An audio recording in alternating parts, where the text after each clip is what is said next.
मैं प्रवीण कुमार पांडे, सहायक प्राध्यापक दर्शन शास्त्र, कमला राय कॉलेज, गोपालगंज, बिहार। हम जो विद्वज्जनों के सानिध्य और तत्वाधान में किन्नर विमर्श पर एक वेबिनार करने जा रहे हैं, जिसमें मैं भी प्रतिभागी के रूप में रजिस्टर्ड हूँ। मेरा विचार दार्शनिक दृष्टि से यह है कि पहले तो मैं ये सोचता हूँ कि जैसे हम जब कोई अध्ययन कर लेते हैं तो उस अध्ययन सामग्री से, उस विषय वस्तु से हमें एक रूपरेखा मिल जाती है किसी भी चिंतन पर कि ऐसा कहा जा रहा है, देखिए अन्य विद्वानों ने ऐसा कह रखा है। एक रूपरेखा, एक धारा, एक दिशा मिल जाती है चिंतन की। उसी दिशा में हम अपने मनोवेग, शब्दों, ज्ञान, आंकड़ों, अनुभवों, अध्ययनों के आधार पे अपने विचार रख देते हैं। मैं मुक्त रूप से इस पर एक विचार रखना चाहता हूँ, क्योंकि दर्शन शास्त्र का विद्यार्थी और अध्येता होने के नाते मैं ये सोचूंगा, जैसे हमारे अस्तित्व का सबसे बड़ा आधार हमारा आत्म तत्व है, हमारी आत्मा है।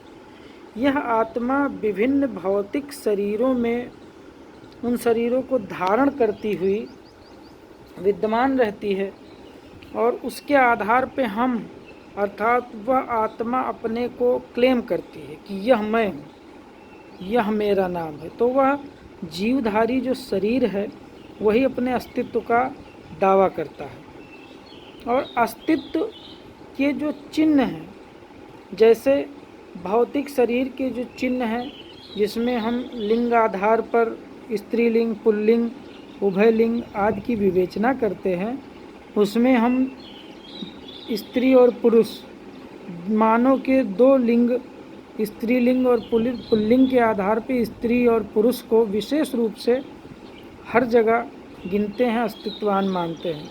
लेकिन इसी में, जिसे हम कभी ट्रांसजेंडर, थर्ड जेंडर, किन्नर, हिजड़ा या बहुत इससे जुड़े दो चार और नाम लेकर पुकारते हैं, वह वस्तुतः इसी ह्यूमैनिटी का अंग है।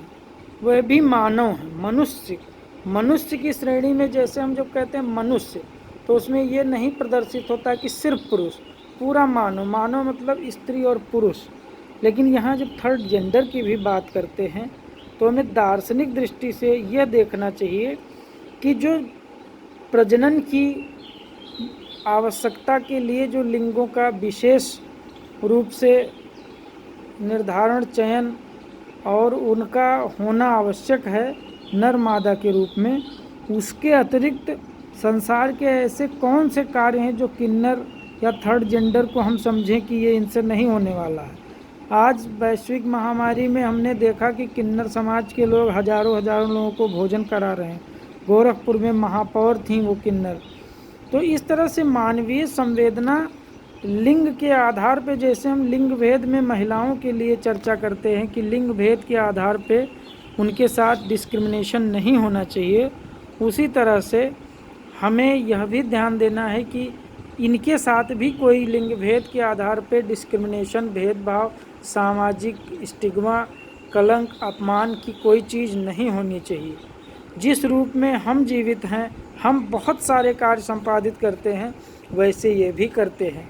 प्रजनन जो संतानोत्पत्ति का एक मुख्य वो है, वह एक ऐसा कारण नहीं हो सकता जिस पे किसी अस्तित्व को नकारा जाए, दुत्कारा जाए या उसका अपमान किया जाए। ये सब बातें आंकड़ों से कि 2000 में कानून क्या है, या विश्वविद्यालयों में बहुत सारी नौकरियों में जहाँ फॉर्म पे लिखा होता था कि स्त्रीलिंग या पुल्लिंग, वहाँ एक और आने लगा कि ट्रांसजेंडर तो नहीं। इस तरह ये कानून की विधाएं समाज के चिंतन से निरंतर बढ़ाई जा रही हैं, विभिन्न जगहों पे उन्हें स्थान दिए जा रहे हैं, आवेदनों में उनके लिए जगह छोड़ी जा रही है, आरक्षण में भी बात की जा रही है। ये सारे आंकड़े, ये सारे विधान एक अलग पक्ष रखते हैं, लेकिन हमें चिंतन के रूप में जो हमारे दिमाग में होना चाहिए। वस्तुतः हम कानून की इतनी मोटी किताब पढ़कर भी छोटी छोटी गलतियां, अपमान, ईर्ष्या, खून, कत्ल 302 करते हैं।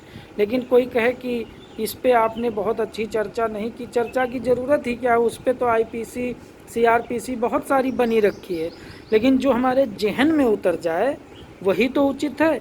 इसलिए हम साधारण रूप से मैं यही कहना चाहूँगा कि हम अपने ज़हन में उतारना चाहिए कि हमें इनके साथ इस तरह से किसी भी प्रकार का भेदभाव नहीं करना चाहिए। बाकी चीज़ें स्वतः अपने सामान्य रूप से आने लगेंगी।